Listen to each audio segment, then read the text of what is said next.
شيئا وبالوالدين إحسانا سبحان اللہ وبذي القربى واليتامى والمساكين والجار ذي القربى والجار الجنوب صدق الله العظيم اللهم نبر قلوبنا بالقرآن وزين أخلاقنا بالقرآن ونجنا من النار بالقرآن وأدخلنا في الجنة بالقرآن.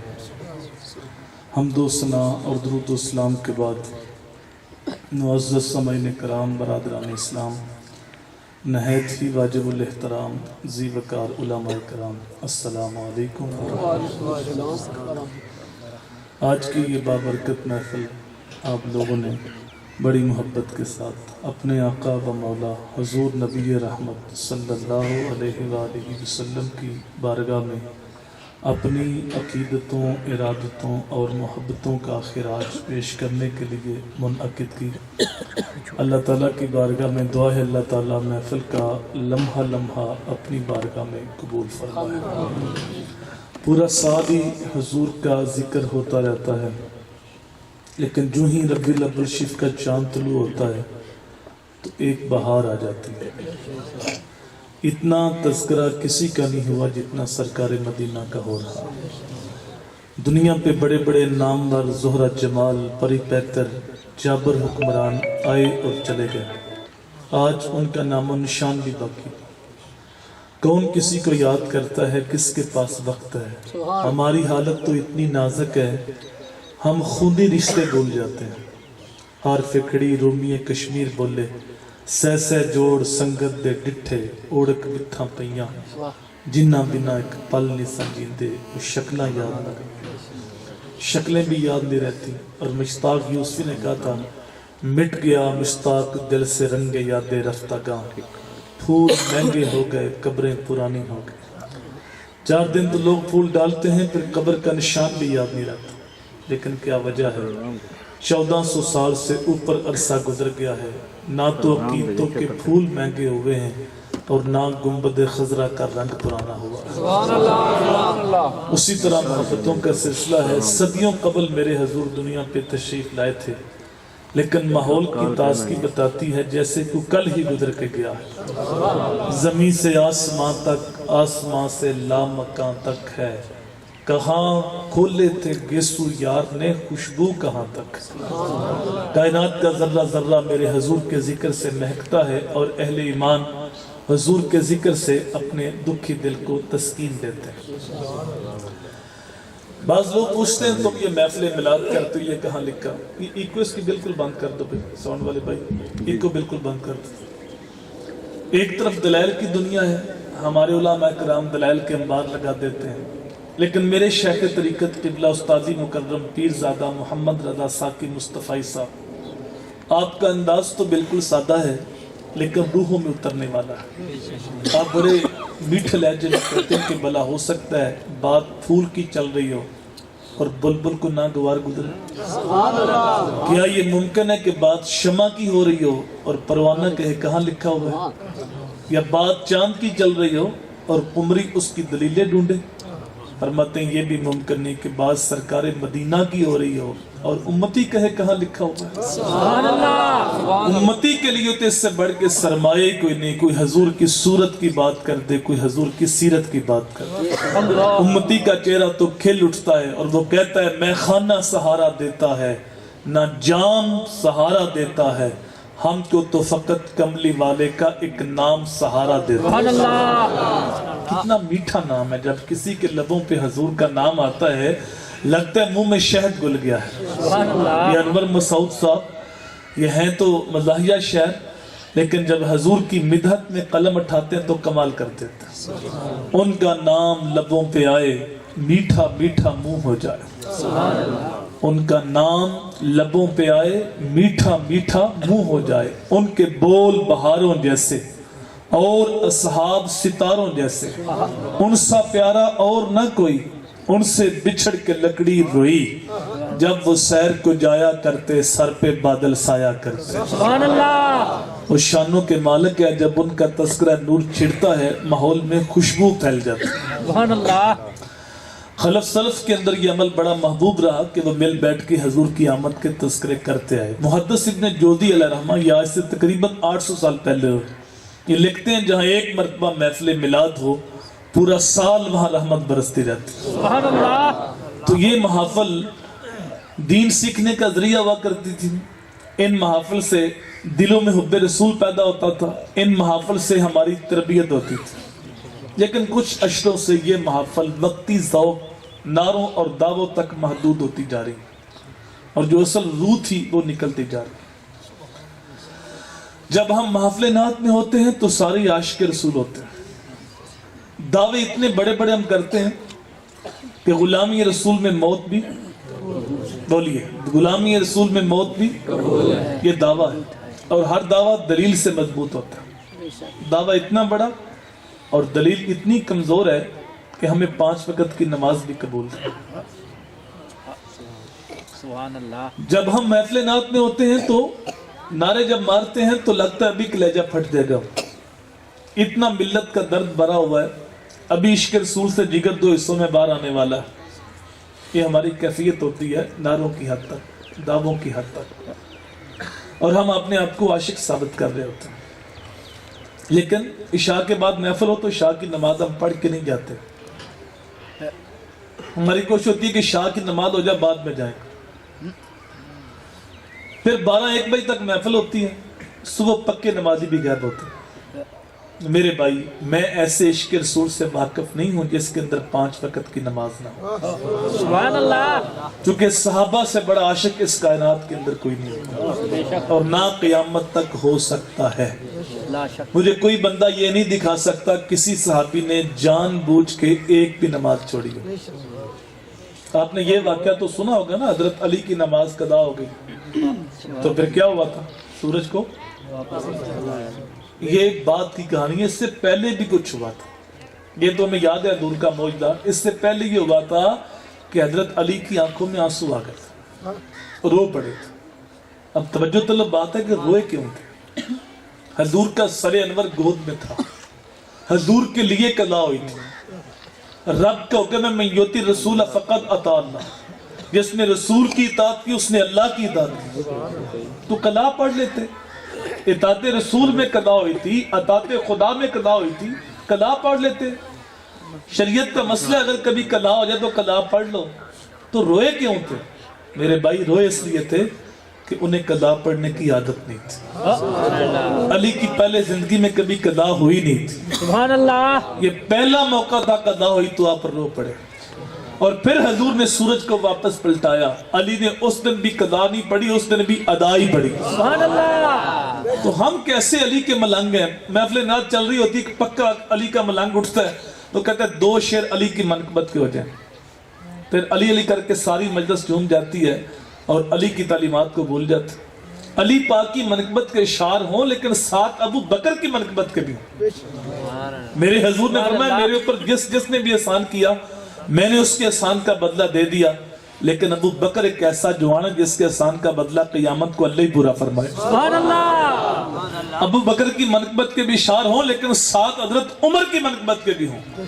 میرے حضور نے فرمایا عمر ایسا جوان ہے اگر میرے بعد کوئی نبی ہوتا تو عمر فاروق ہوتا. سبحان اللہ. لو کان بعدی نبی لکان عمر. حضرت علی کی منقبت کے اشعار ہوں لیکن ساتھ عثمان غنی کی منقبت کے بھی. سبحان اللہ. یہ وہ بزرگ صحابی ہیں جن کے نکاح میں میرے نبی کی 2 صاحبزادیاں. سبحان اللہ. جب پہلی بیٹی انتقال کر گئی تو میرے حضور نے دوسری بیٹی کا نکاح پڑھا اور ساتھ فرمایا لو کانا اندی میت بناتن لزوجتک یا عثمان. اے عثمان اگر خدا محمد کو 100 بیٹیاں عطا کرتا اور وہ تیرے نکاح میں جاتی اور فوت ہوتی جاتی میں 100 کی 100 تیرے نکاح میں دیتا. ان کی منقبت کے بھی اشعار ہوں. ہمارے اسٹیجوں کے اوپر رافضیت پھیلائی جا رہی ہے اور ہم علی کے ملنگ بن کے بیٹھے ہوتے ہیں. تو علی کی تعلیمات یہ ہے کہ ایک نماز قضا ہو گئی تو آنکھوں میں آنسو آ گئے. وہ تھے عاشق رسول. حضرت عمر کا زمانہ ہے. ایک نوجوان متقی پرہیزگار فرض تو سارے پڑھتے وہ نفل بھی بڑے پڑھتا. تو ایک دن فجر کے وقت وہ نظر نہ آئے. توجہ ہے نا آپ کی.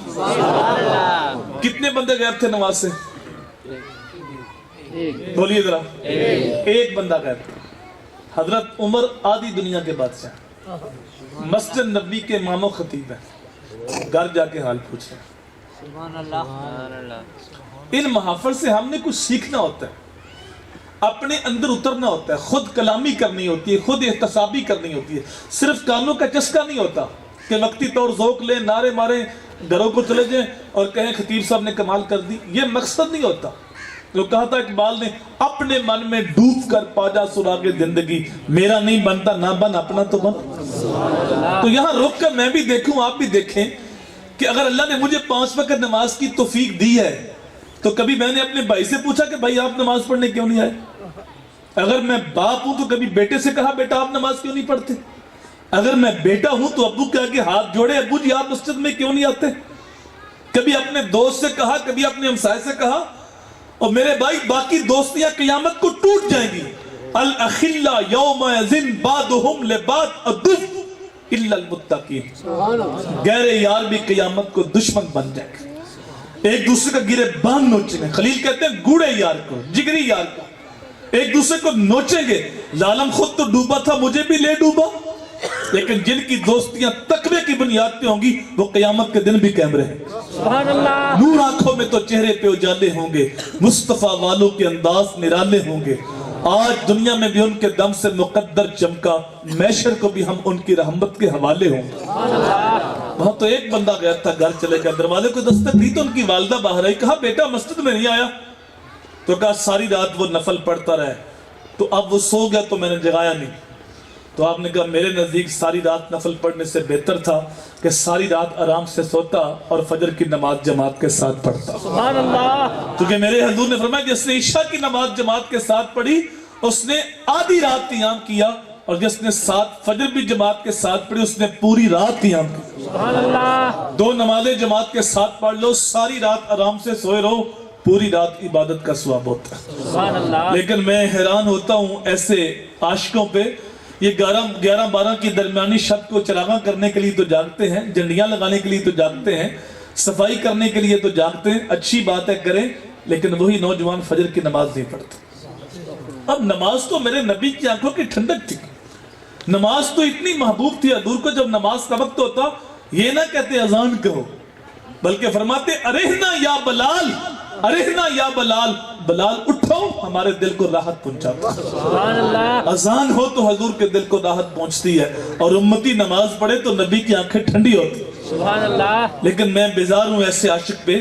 یہ 12 ربیع الاول کو بھی نا جلوس لے کر مسجد کے پاس سے گزر گئے تھے اور نعرے لگا رہے تھے غلام کی رسول میں موت بھی قبول ہے. اندر زور کی جماعت ہو رہی تھی, انہیں موت قبول ہے لیکن نماز قبول نہیں. اگر واقعی موت قبول ہوتی تو اپنے اندر اترتے, پوچھتے یار جب نماز کے لیے کعبۃ اللہ کا طواف رک سکتا ہے تو میرا جلوس نہیں رک سکتا. نماز اتنی اہم ہے میرے بھائی, 24 گھنٹوں میں کعبے کا طواف 1 منٹ بھی نہیں رکتا. لیکن جب نماز کا وقت ہوتا ہے کعبے کا طواف بھی رک جاتا ہے. تو جب کعبے کا طواف رک سکتا ہے تو پھر میرا کاروبار بھی رک سکتا ہے, میرا جلوس بھی رک سکتا ہے, پھر باقی کام بعد میں ہوں گے, نماز پہلے ہوگی. سبحان اللہ. تو آج یہ عزم کرو کہ آج کے بعد نماز نہیں چھوڑیں گے انشاءاللہ.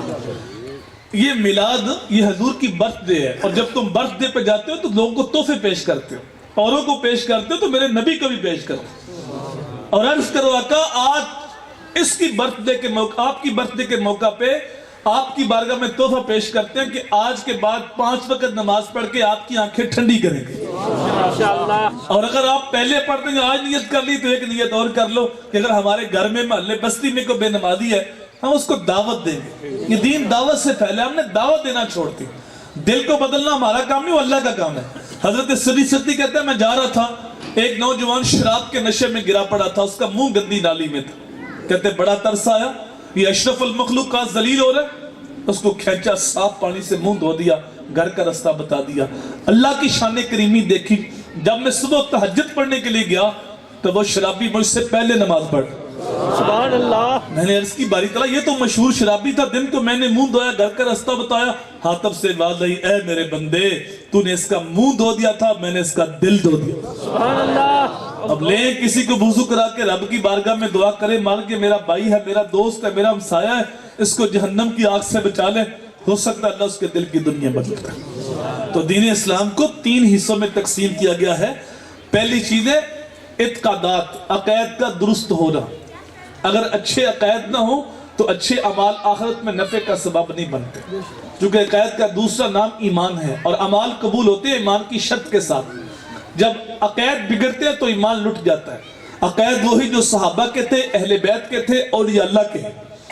دوسری چیز اچھے عقائد کے ساتھ اچھے اعمال، ایمان کے بعد عامل صالحات کا تذکرہ کیا گیا. اور تیسری چیز ہے معاملات، حقوق العباد.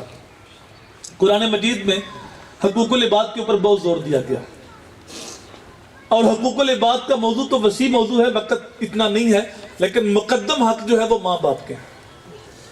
اپنی عبادت کے بعد اللہ نے والدین کے ساتھ اس نے سلوک کرنے کا درس دیا. وَعْبُدُ اللَّهَ وَلَا تُشْرِكُ بِهِ شَيْئًا وَبِالْوَالِدَيْنِ إِحْسَانًا. لیکن ہمارا شعور دین ناقص ہے، ہم توجہ نہیں کرتے. اگر آپ کی توجہ ہو تو ہم پیر صاحب کے تو ہاتھ بھی چومتے ہیں، پاؤں بھی چومتے ہیں، لیکن ماں باپ کی نافرمانی کرتے. پیر صاحب کے سامنے یوں ہاتھ باندھے کھڑے ہیں، اچھی بات ہے، ادب ہو بزرگان دین کا، لیکن ماں باپ کی نافرمانی نہ ہو. ماں باپ کے سامنے چلایا نہ کرو. ہمیں پتہ نہیں ماں کس ہستی کا نام ہے، ہمیں پتہ نہیں باپ کس عظیم ہستی کا نام ہے. یاد رکھیے تمہارا سب سے بڑا پیر تمہارا باپ ہے، تمہاری سب سے بڑی پیرنی تمہاری ماں ہے. اگر ماں باپ کا دل دکھایا ہے، ماں باپ کی نافرمانی کی ہے، ماں باپ دکھی ہیں، اور 2-4 نمبر پیر تو شاہی کو نہیں، وقت کے ولی بھی تمہارے حق میں دعا کرے تو ان کی دعا بھی تمہارے حق میں قبول نہیں ہوتی. علماء بیٹھے ہیں، بڑے عالم ہیں، میں ایک طالب علم ہوں، لیکن میں نے کسی حدیث میں نہیں پڑھا کہ اللہ کے ولی کے چہرے کی زیارت کرنے سے حج کا ثواب ہوتا ہے، اگرچہ ثواب ہوتا ہے. میں نے کسی حدیث میں نہیں پڑھا کہ کعبۃ اللہ کو دیکھنے سے حج کا ثواب ہوتا ہے، اگرچہ ثواب ہوتا ہے. میں نے کسی حدیث میں نہیں پڑھا گنبد خضرا کو دیکھنے سے حج کا ثواب ہوتا ہے، اگرچہ ثواب ہوتا ہے. ہاں میں نے کسی حدیث میں نہیں پڑھا کہ قرآن مجید کو دیکھنے سے حج کا ثواب ہوتا ہے، اگرچہ ثواب ہوتا ہے. لیکن میرے بھائی زندگی بھر یاد رکھنا، یہ جملہ دل کی تختی پہ نوٹ کرو، یہ سونے کا ہم میلاد منا رہے ہیں، اس نبی کا فرمان ہے ماں باپ وہ عظیم ہستیاں ہیں جس نے محبت کے ساتھ ماں کے چہرے کو دیکھا یا باپ کے چہرے کو دیکھا، اللہ اس کو مقبول حج کا ثواب عطا فرمائے. سبحان اللہ، یا رسول اللہ. صحابی پوچھتے ہیں بندہ نماز کو دن میں 100 بار دیکھے، تو اس میں لکی لکھتے ہیں روح البیان کے اندر میرے حضور نے فرمایا 100 کیا تم 1000 بار بھی دیکھو اللہ 1000 حج کا ثواب عطا فرمائے. سبحان اللہ. تم دیکھ دیکھ کے تھک جاؤ گے، اللہ ثواب دیتا ہوا نہیں تھکتا. یہ وہ ہستیاں ہیں ماں باپ جن کے بارے فرمایا تم اف بھی نہیں کہہ سکتے، اللہ، اونچی سانس بھی نہیں لے سکتے. اللہ اکبر. حضرت امام حسن سیدہ فاطمہ کے ساتھ بیٹھ کے کھانا نہیں کھاتے. ایک دن آپ نے کہا بیٹا تم میرے ساتھ کھانا کیوں نہیں کھاتے؟ عرض کی امی جان اس ڈر سے نہیں کھاتا، کسی لقمے کی طرف، کسی بوٹی کی طرف آپ کی نظر بڑھ چکی ہو اور آپ نے دل میں ارادہ کر لیا ہو کہ وہ لقمہ وہ بوٹی میں نے ٹھانی ہے، اور مجھے آپ کے ارادے کا علم نہ ہو تو لا علمی میں وہ لقمہ میں نہ اٹھا لوں، کہیں بے ادب نہ بن جائے. اس ڈر سے میں آپ کے ساتھ کھانا نہیں کھاتا. یہ ماں باپ کا مقام ہے، یہ ماں باپ کی ہستی ہے. تو فرمایا ان کے ساتھ اس نے سلوک کرو. آگے فرمایا وَبِذِلْ قُرْبَى، جو قرابت دار ہیں، رشتہ دار ہیں، عزیز ہیں، ان کے ساتھ بھی اس نے سلوک کرو. پتہ نہیں یہ ہم نے کہاں سے سیکھا ہے کہ ہم سے جو 1 قدم پیچھے ہٹے گا ہم 10 قدم پیچھے ہٹیں گے، ہم اینٹ کا جواب پتھر سے دیں گے. یہ کس کے بارے کہتے ہوتے ہیں؟ سکے بھائی کے بارے، سکی بہن کے بارے، ماموں کے بارے، چاچو کے بارے، خالہ کے بارے، پھپھو کے بارے. یہ مقدس رشتے چھوٹ گئے، خون سفید ہو گئے. میرا معاشرہ آج نفرت کی آگ میں جل رہا ہے. چھوٹی چھوٹی باتیں ہوتی ہیں پھر پوری زندگی ہم ان مقدس رشتوں سے بات ہی نہیں کرتے. ہم دین کو نہیں سمجھے. یہ ہماری علاقائی خاندانی ریت ہو سکتی ہے، جو 1 قدم پیچھے ہٹے گا ہم 10 قدم پیچھے ہٹیں گے. محمد عربی کی تعلیمات نہیں ہو سکتی. سبحان اللہ. میرے حضور کی تعلیم تو یہ ہے سل من قطع قوات من حرم کا، جو تم سے تعلق توڑے تم بڑھ بڑھ کے تعلق جوڑو، جو تمہیں محروم رکھے تم اس کی جولیاں بھر دو، جو ظلم کرے تم اس کو معاف کر دو. حضور کی تعلیم تو یہ تھی، لیکن آج ہم اس بات کو ہم معاف نہیں کرتے. 10 سال پہلے کی بات بھی یاد ہے، 15 سال پہلے کی بات بھی یاد ہے. 10 سال پہلے بھائی نے یہ بات کی تھی، مجھے ابھی بھی گولیاں کو لگتی، بولنے کو یاد ہی تھی کہ بھول جو معاف کر دو. وہ کہتا ہے مولوی صاحب اس نے زیادتی بڑی کی. اور بھئی زیادتی کی تبھی تو معاف کر، اگر زیادتی نہیں کی تو معافی کس بات کی؟ کتنی زیادتی، جتنی زیادتی کفار مکہ نے میرے حضور کے ساتھ کی، سبحان اللہ، تیری زیادتی زیادہ یا بہت زیادہ ہے؟ حضور کے رستے میں گڑے نہیں کھدے، کانٹے نہیں بچھے، ناموافق حالات کے جکڑ نکتہ چینی کی آندیاں، بہتان تراشیاں، حضور نے مکہ چھوڑ دیا، یار اس سے بڑی زیادتی کیا ہوتی؟ اگر یہ کہا جائے کہ حضور کے پاس صحابہ کی تعداد تھوڑی تھی، جوابی کارروائی نہیں ہو سکتی تھی، طاقت نہیں تھی، اگر اس بات کو مان لیا جائے تو جب فتح مکہ ہوا تھا سبحان اللہ، اس وقت تو ساری طاقت حضور کے پاس تھی، 10,000 صحابہ کو ساتھ لے کے میرے نبی شان و شوکت کے ساتھ مکے میں داخل ہوئے اور کفار مکہ تھر تھر کانپ رہے تھے، آج تو ہماری گردنیں کٹ جائیں گی، ہمیں تو پیس دیا جائے گا، جو سلوک ہم نے کیا تھا ہمیں تو کاٹ دیا جائے گا، لیکن میرے نبی نے کمال مہربانی کرتے فرمایا لا تثریب علیکم اليوم اذهبوا وانتم الطلقاء، جاؤ چلے جو میں نے سب کو معاف کر دیا۔ ان کی آنکھوں میں آنسو تھے، لبوں پہ حضور کا کلمہ تھا، کچھ ان کے خلق نے کر لی، کچھ ان کے کردار نے کر لی، مسخر ساری دنیا شاہ ابرار نے کر لی۔ سبحان اللہ، کچھ لوگ طبیعت کے سخت ہوتے ہیں، انہیں کوئی نہ کوئی سہارا چاہیے، وہ کہتے ہیں واسطے جو بندہ سچا ہوتا ہے وہ کڑوا ہوتا ہے، اس لیے ہم کھڑے ہم کڑوے، پھر ساری زندگی وہ زبان سے زہر اگلتے رہتے ہیں، حالانکہ یہ ضابطہ ہی غلط ہے، جو سچا ہوتا ہے وہ کڑوا ہوتا ہے، اس لیے کہ میرے نبی سے بڑھ کے زمانے میں سچا کوئی نہیں اور میرے نبی سے بڑھ کے زمانے میں میٹھا کوئی نہیں۔ حضور سچے بھی ہیں، حضور میٹھے بھی ہیں، سچے اتنے ہیں کہ جو مانتے ہیں وہ بھی صادق اور امین کہتے ہیں اور جو نہیں مانتے وہ بھی صادق اور امین کہتے ہیں، اور میٹھے اتنے ہیں کہ دشمن بھی تعریف کرتا ہے۔ کیا یہ اچھا ہو ہم گھروں کو لوٹیں، دیکھیں ابھی سے سوچنا شروع کر دیں کہ کون ناراض ہے، بھائی بہن چاچا ماما خالہ کون ناراض ہے، خود سلو کرنے میں پیر کریں، اس کو فون کر کے حال پوچھیں اور انہیں کہیں بہت لڑ لیا، جو میری طرف سے زیادتی ہے تم معاف کر دو، جو آپ کی طرف سے زیادتی ہے میں نے اللہ کی رضا کے لیے تمہیں معاف کیا۔ وہ پوچھے گا پہلے تو بڑے سخت تھے، اتنی نرمی کیسے آ گئی؟ تو کہنا ابھی میلاد سن کے آیا ہوں، نبی کا فرمان سنا ہے جو سلو کرنے میں پہل کرتا ہے کل جنت کے اندر بھی وہی پہلے جائے گا۔ سبحان اللہ، ابھی حضور کا میلاد سنا ہے اور حضور کا فرمان سامنے آیا ہے، جو بندہ چاہتا ہے اس کا رزق وافر ہو، عمر لمبی ہو، اسے چاہیے کہ ٹوٹے رشتوں کو جوڑا کرے، اللہ رزق بھی وافر کر دے گا، عمر بھی لمبی کر دے گا۔ سبحان اللہ، ابھی میں حضور کا فرمان سن کے آیا ہوں، سبحان اللہ، تو سلو کرنے میں پہل کریں، خود آگے بڑھیں، معاف کرنا سیکھیں، اللہ تمہیں معاف کر دے گا۔ والیتاما والمساکین، یتیموں کے ساتھ مسکینوں کے ساتھ، معاشرے کے پسے ہوئے لوگ، گمنام جن کو پوچھتا کوئی نہیں، نانے شبینہ کو ترستے لوگ، غربت کے مارے ہوئے لوگ، جن کے سر پہ شفقت سے ہاتھ رکھنے والا کوئی نہیں، دعائی کے لیے بےتاب ہیں، دعائی کے لیے پیسے نہیں ہے، ان کو ڈھونڈو تلاش کرو، ان کے سر پہ شفقت سے ہاتھ رکھو۔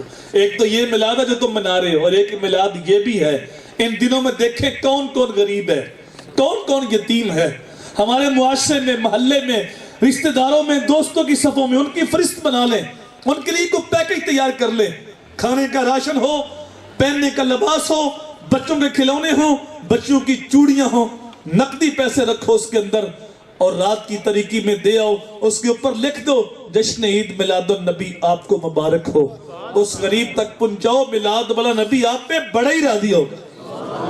ایسے بھی حضور کا میلاد منایا جا سکتا ہے۔ والجار ذی القربى والجار الجنب، جو قریب کا ہمسایہ ہے یا دور کا ہمسایہ، ان کے ساتھ بھی اس نے سلوک کرو۔ اگر میرے گھر پہ چراغاں ہے اور میرا ہمسایہ بھوکا ہے تو اللہ کا نبی راضی نہیں ہوگا۔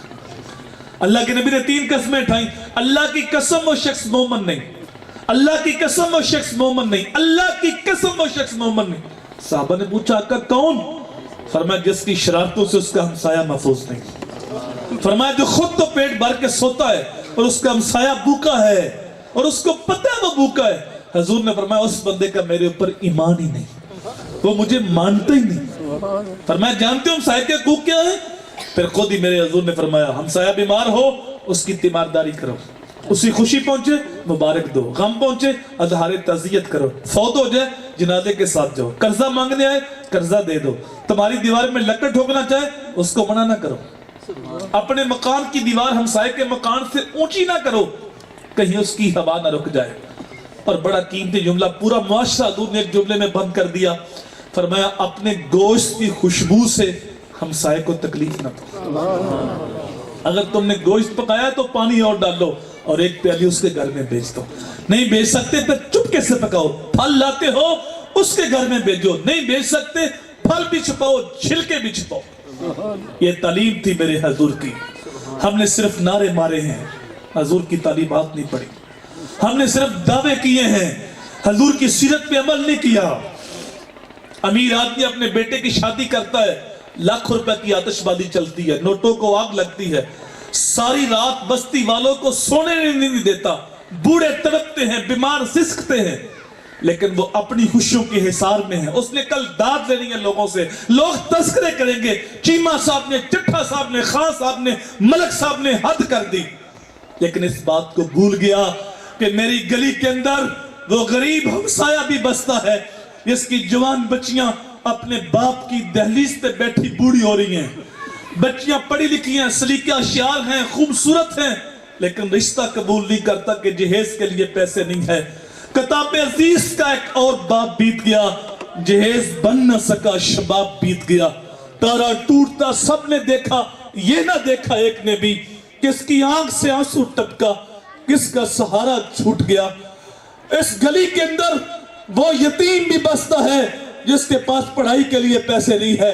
اس گلی کے اندر وہ بیمار بھی ہے جس کے پاس دوائی کے لیے پیسے نہیں ہے. اس گلی کے اندر نانے شبینہ کو ترستے ہوئے لوگ بھی ہیں, لیکن اس کو وہ نظر نہیں آئے. کیا یہ اچھا ہوتا رات کے طریقے میں ان کے پاس پہنچتا, کہتا کہ میں فضول خرچی کر کے شیطان کا بھائی نہیں بن سکتا, یہ میری طرف سے تحفہ رکھو, اپنا علاج کراؤ, اپنی پڑھائی جاری رکھو, بچیوں کی شادی کرو.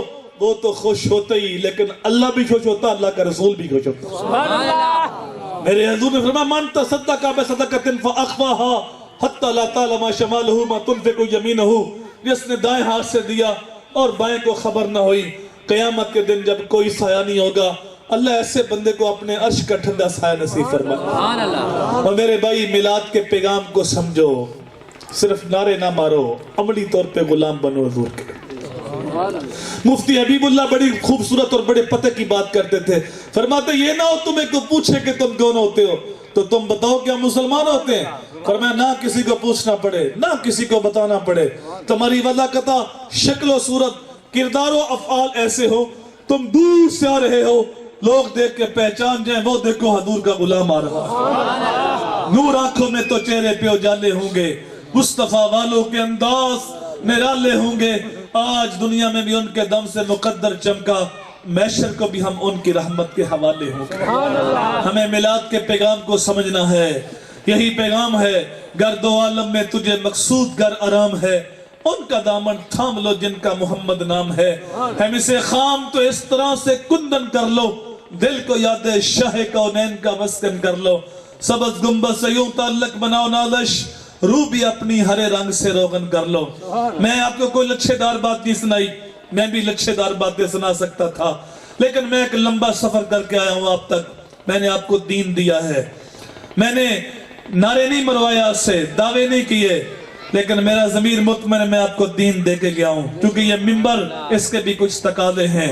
مجھے بھی قیامت کو پوچھا جائے گا تجھے ممبر پہ بٹھایا تھا, تو نے قوم کو کیا دیا؟ تو نے کان پہ ہاتھ رکھ کے سوری کھینچی یا لوگوں کی تربیت کی, لوگوں کو دین دیا؟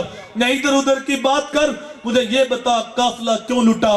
ہمیں رہزنوں سے غرض نہیں, تیری رہبری کا سوال ہے, یہ مجھ سے بھی سوال ہوگا.